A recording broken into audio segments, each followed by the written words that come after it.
predictions time. Oh dear in advance. Hello, I am your Irish guy, and it is that time of year again. No, not Christmas. No, it's the video where I inevitably get made to look like a stupid hamster in 9 months' time. Right? Wrong. Because this is the predictions video where I get 75% of these ones right. Okay, no, who are we kidding? I want 4. No, I want 5. That is my challenge, okay? I fully believe that I can get 5 of these predictions right. Oh, and if I do, then, make no mistake about it, I'm gonna squeal like a piggy. Oh, and by the way, to the version of me that's currently reacting to this May 2026, hello! Have you got a hug off your mum yet? Right, let's go. 20th Sunderland. Are Sunderland fans scared? Seriously, because this is a club who, over the last few years, have had their dignity eaten with chopsticks on Netflix. Those poor Mackhams having to sit through Sunderland till I die. They might as well have popped in a DVD of their own mum getting jiggy with the postman. Sunderland have been in the mud for yonks. And I said a few months ago that they would be the first team to break Derby County's record points total in the Prem. Yeah, I said they wouldn't win a single match. And then they signed Xhaka. What? So suddenly, like a 9-year-old who finds an Easter bunny mask in his mum's sock drawer, I'm starting to have doubts. They've spent close to £100 million this summer, so if they wind up finishing bottom, it would be a monumental disaster. But I think they will. Look, Xhaka is an elite buy. And Simon Adingra is a great buy. But who else in that squad has Premier League experience? It's a squad of children. Half of them will be preparing for the Christmas Tyne-Wear derby by scribbling letters to Santa Claus on the bus. I think their goalkeeper is going to be the worst goalkeeper in Premier League history. He looks like the Sunderland version of Rob Wiggum. I think Xhaka is going to be like a high-profile Sunderland signing in 2008. They signed big World Cup stars like El Hadj Diouf and Pascal Chimbonda in the summer. They both quit in January. I'm telling you, Sunderland are going to be a disaster. And if they prove me wrong by staying up, then I will walk in the middle of curries and start crying until someone asks me to leave. Oh, and don't worry, okay, my forfeits from last season are getting spread out across this season every week. Oh, won't that be fun? 19th Burnley. Okay then, who's excited for the return of Burnley?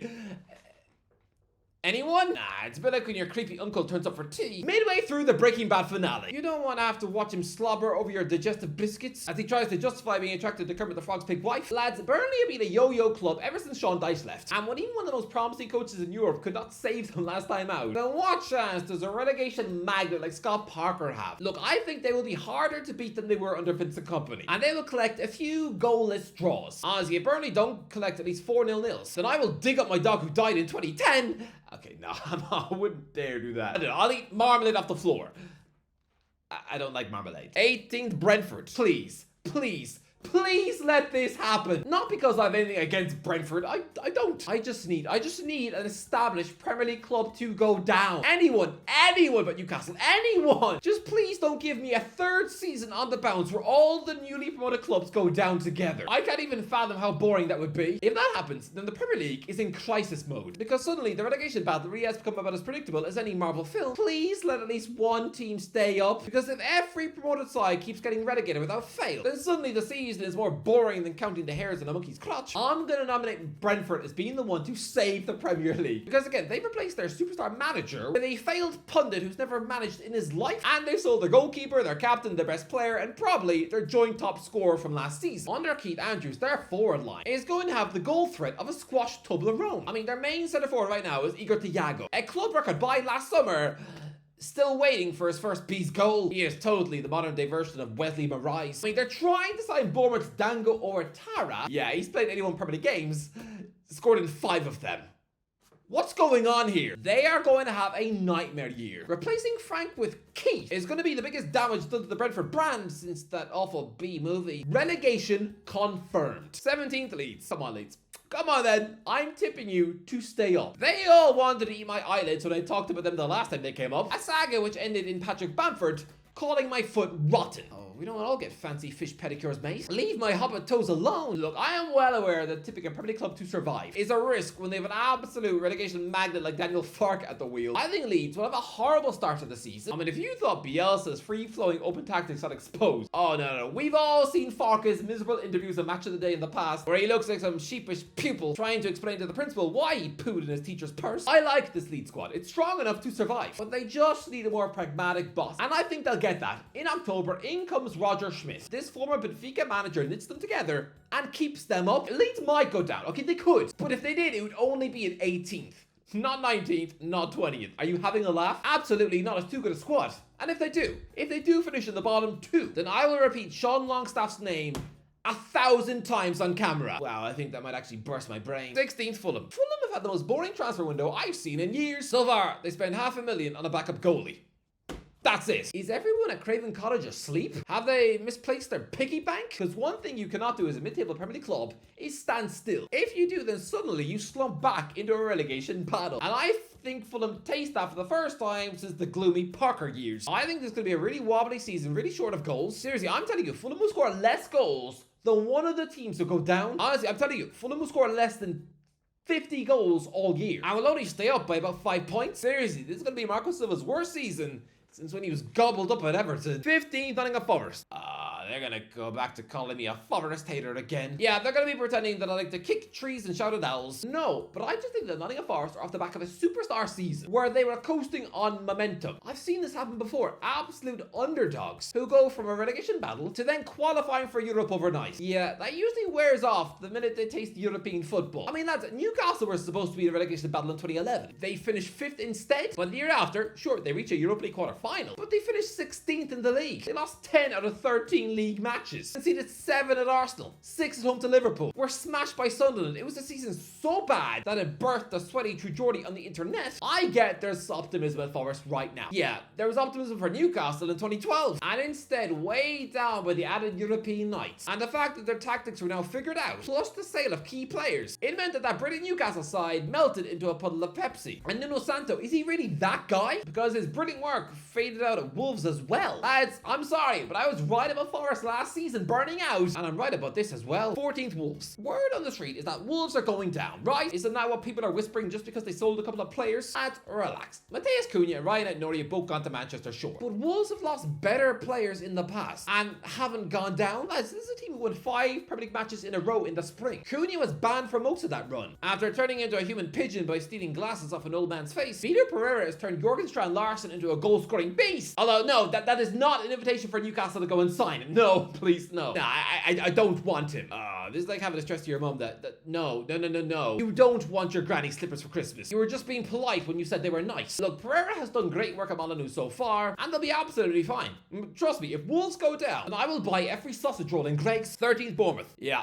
Bournemouth in 13th. I know, this is going to be a shock to the system, right? I'm shocked because, lads, I love Indoni Iraola as a coach, and I hope that he can get Bournemouth into Europe this season. I really do. But the board have done him dirty by pretty much sending 80% of his defence. Kepa, Milos Kerkez, Dean Huijsen and Ilya Zabarny have bounced for Arsenal, Liverpool, Real Madrid and PSG. So what is Iraola supposed to do with children in his backline? This is a real shame because Iraola is a quality coach, one of the best in the league, but the club have failed him. Where's the new signings? Where's the ambition to try and claw European football for the first time in the history of the club? Instead, you just let European bigwigs queue up for your players as if your stadium was a cheap sandwich shop. I hope I'm wrong, but 13th. And I wouldn't be surprised if Iraola quits on the eve of the season. 12th, Crystal Palace.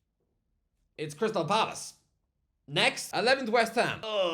Life under Graham Potter. Yeah, get ready for 11th and a bunch of 1-1 draws. Yeah, nowadays, where's the hype? Nobody talks about him anymore. He's about as special as that forgotten banana on the back of your cupboard. And I don't think he's going to do anything special at West Ham. Overall, 11th and Potter sacked next summer. And I think the next manager West Ham take is no longer going to be waffling in the free agent market. Oh no, for the first time since poaching Pardew from Reading in 2003, the Hammers are actually going to have to fork out a compensation package for an already in-work manager. I guess Fabregas. 10th, Brighton. Yeah, why not? Brighton made some absolutely hipster signings once again. But you just know they're going to work out. They always do. Because the Seagulls do their homework. They don't just wing it and throw down money for any wet flannels they find on FIFA. No, they've uncovered so many hidden gems. Even some of the ones they forget to give a chance to turn out to be Victor Gyökeres. So yeah, these signings will work out, and yeah. 10th. 9th, Tottenham. Lads, I was actually feeling optimistic on Tottenham's behalf for this season with the new shake-up of management. But really, what's really changed personnel-wise from the team who finished 4th bottom of the league? They replaced club legend Son Heung-min with Kudus, and they've loaned in former Fulham midfielder João Palhinha. That's it so far. And honestly, lads, after seeing their awful highlights in the 4-0 defeat to Bayern Munich, it felt like the Germans had more chances to score against Auckland at the Club World Cup. and they won that game 10-0. Tottenham are absolutely diabolical, and I think Thomas Frank is going to have a rough start, but I think it will click in the second half of the season. It's going to be like Chelsea's season with Pochettino. Terrible first half, but finally clicks in the spring. And yeah, Tottenham will just about rescue 9th. But yeah, don't get scared when Tottenham are actually sitting 14th at Christmas. 8th, Aston Villa. Am I insane? Aston Villa at 8th? 8th? Yes. Look, a huge part of me wants to put them 7th, but no, I'm going with 8th. Look, Unai Emery has actually managed to juggle European football excellently at Aston Villa. It hasn't really impacted the league form at all, which is amazing, but I can sense an awkward slump. Things don't seem right at Villa Park right now. Marco Asensio lit it up on loan and then followed John Durant to Fenerbahce. Emiliano Martinez already had his farewell with the Aston Villa fans, but he's still there now. Oh, that's weird and awkward. It's a bit like making small talk with your neighbor down the vegetable aisle at Tesco's. You say goodbye, and then 5 minutes later, you bump into each other again by the milk. Oh, it's so excruciatingly awkward. You probably wish you could swap places with the bananas in your trolley. The club haven't added much at all, other than £26 million for Nice forward Evan Gessant, who really is a poor man's Moussa Diaby. And Villa have just had annoying teams buzzing around Ollie Watkins all summer. I just think Emery's 4th season at the club could be a bit of a bumpy backward step. No Europe at all. 7th, Everton. Oh, what? Lads, Everton were the team which got me drenched in milk the season before last. And yet here I am suggesting that they qualify for Europe? What? Even I'm wondering if I ate poisoned cornflakes this morning. But I am excited by the Toffees. I mean, I shouldn't be. I really shouldn't, because their manager is just the same guy they appointed in 2002. Moyes Ball should not still be working at Everton in 2025. Well, lads, the Everton fan base are actually happy to upgrade their stadium, and I think they're going to pull off some more transfer madness before the window shuts. They're locked in talks over a loan deal for Jack Grealish, and I'm sorry, but taking a treble-winning £300,000 a week huge name and reinventing him as a number 10 behind newbie Tierno Barry up front, with Iliman Ndiaye, Jack Harrison, and Kieran Dewsbury Hall also pulling strings. Chuck in, there's been a new contract for Jarrett Branthwaite at the back, and you've already got a goalkeeper on course for 100 England caps. I really think that Everton are the new Forest. Every season as a surprise package, and I think the Toffees are exactly that. Just you watch, Moyes' Everton are going to rip the league to shreds, and I think that a 30-year-old Grealish is going to play his most exciting football since the Villa days. Yeah, 7th. Everton's best season since they had Lukaku up front. And lads, if the Toffees do not finish in the top half, then I will watch every Marvel movie ever made. Oh, that sounds horrible. 6th, Man United. 15th to 6th. Almost as big a jump as what Nottingham Forest did last year. But, I mean, that's the level of improvement it would take for Ruben Amorim to squeak Europa League football. But, yeah, why not? Because this is not the same pathetic team which finished 15th. I mean, their front three, Cunha, Šeško, and Mbemo. That is a Champions League group stage strike force at least. Then, yeah, this is going to be like when Chelsea recovered from that nightmare 12th place finish to get 6th under Pochettino. But no higher than that. Oh no, because seriously, expecting this Man United squad to get Champions League football? No, are you insane? If that happens, then I will run to Wigan. 5th, Newcastle. I'm scared, because I could be being very generous with my 5th, considering the club's only proper striker desperately wants out. This reminds me of the Spurs mess with Berbatov, and that ruined their whole season because they were practically bottom by Halloween. I think Isak will be sold in the final week of August to Liverpool. I don't want that to happen, but I think it will. And in his place, probably Ollie Watkins, not Nicholas Jackson. Look, the reason I'm putting the Magpies so high up is because of their midfield and the defense. And there is quality on the wings. The only weakness right now is up front, and chuck in the strain of Champions League matches as well. Oh, this could be something mad like 12th, but no. Eddie Howe's a genius, so 5th. 4th, Arsenal. Is it that crazy a suggestion? Mikel Arteta is banking Arsenal's entire success for the season on a risk. A £60 million striker who wasn't deemed worthy of a chance at Brighton. Victor Gyökeres could well turn out to be a goal-scoring beast, but I also do get the whiff of a Vincent Janssen off him, because he had a crazy 31-goal season for AZ Alkmaar in 2016. He went to Spurs and was worse than a badger with chicken pox. Gyökeres will be fine, but it'll be Rasmus Højlund numbers. 16 goals in his debut season in English football. Something like that, and yeah, you'll be 4th with no title challenge. 3rd, Chelsea. Chelsea are world champs. Is it that insane to think they might finish above Arsenal in the league after taking a laughable 52 million off them for Madueke? I mean, we saw glimpses of it in America, but I think the Cole Palmer-João Pedro relationship is going to rip the league to bits. Those two fluid, saucy, skillful players, oh, they're going to knit together so well in the final third. And I think their newbie £30 million signing Brazilian winger Estevão Willian is going to be the club's most exciting teenager for years. He's going to be immense, and with Hato at the back, James in midfield, I think Chelsea takes 75 points. Their highest tally since Conte won them the league. Chelsea are going to be fantastic. And to think a year ago, I said 15th. What, do I have a yogurt for a brain? 2nd, Man City. Lads, back in June, I was sure that Man City were going to win the league. They were making tasty big money signings. They were ripping the Club World Cup to bits. City were back. And Then they get knocked up by LOL, and their spending has stopped. All they've done since is just bring back James Trafford from Burnley to eat pies on the bench, whilst Liverpool are trying to break the British transfer record twice in one summer. Look, it'll be closer than last season, and I think this will be an actual title fight which will go until the last month of the season at least. I think City will take 88 points. I think it'll be a good season, but no. First, Liverpool. Isak.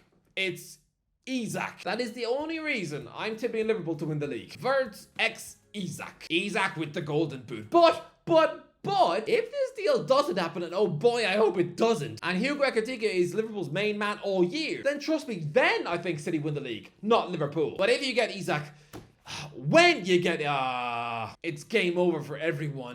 Anyway, that's the interview. Let me know in the comments. How am I gonna do? Please tell me I get at least 5. That's all I want. Just 5, please. And not for the 3 promoted teams to go straight back down. How boring would that be? Anyway, that's the interview. If you enjoyed the video, don't forget to like, share, ways. I'll talk to you in a while.